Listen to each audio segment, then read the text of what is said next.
I'll never forget. So Juliet and I, we were married 8.5 years before we had our first child. That's a nice time together. I didn't know that. Yeah, we had a very nice time together. We were being all the fruitfuls, Yeah. and we were doing no multiplication. Yeah. It was just, I like that. we were very fruitful. We was not multiplying nothing. Yeah. Okay, and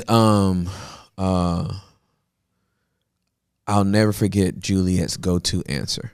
5 words. Every time somebody asked her, year after year after year, when we got married, because we didn't have babies for 8.5 years. Yeah, that's not common. Yeah, that's not common, right? You ready for my wife's 5 words? I want to know. I love Juliet. Stay out of my uterus. Yeah. That was literally her answer.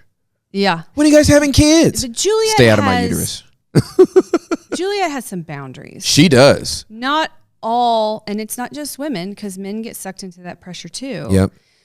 Not everybody has that. Yeah. And it goes to a place of shame. And let me tell you something. Shame ain't doing nothing for your sex life, even if it's about your procreating. That's correct. Yeah, that's very true. So you have that's all so this good. systemic stuff that's just that's piling so on. liberating, Jenna. Yeah. Yay, I'm so glad you said that. It doesn't have to actually be just about the act of sex. It's like anything that touches any of those areas can potentially have an impact on your sexual experience. Absolutely.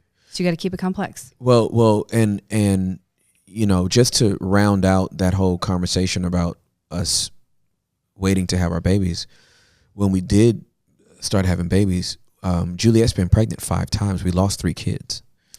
And so we're so grateful for the 2 that we have. Yeah. But we have 3 in heaven, and that can also be disruptive. Oh, massively. You know what I mean? To people's sex life is the loss of a child, the loss of a promise, the loss of an expectation. Fertility challenges. Yeah. Yes. Yeah. So, Yes. Okay. So Also, birth can be traumatic for both parties. absolutely. And it's hard to then move back into sex as like fun, connecting. I mean, I've done EMDR Yeah. for both the men and women. Yeah. That going through it or witnessing birth was so traumatic that like I had to heal from that before I could get back in the bedroom and have fun. Wow. That's not unusual. Well, no. So to assume that everybody thinks it's magical and natural and all that, like it is traumatic for some people. It absolutely. And I was there. I was right over the doctor's shoulder for both of Juliet's births, and yeah. It's intense. That's a different movie. Yeah. That you're watching. Now, let me be clear. I've always been like this. So when Juliet would go have her yearlies, I was there. Oh, okay. And I was right over the doctor's shoulder. What did that do for you? I wanted to make sure they gave that back to me the same way it was before they went fumbling. Protective? It was very protective for me. Interesting. Yeah. Like I'm like, that's my vagina. Yeah. What's going on down there? That's, you know what I mean? That's hers and mine, right? We are co-owners of this space, and I love this space. And so I just want to make sure everything's all right down there. You know what I mean? So I was over the doctor's shoulder for her yearlies, and I was over the doctor's shoulders when both babies came out. You've been having a medical experience for a while. Yeah.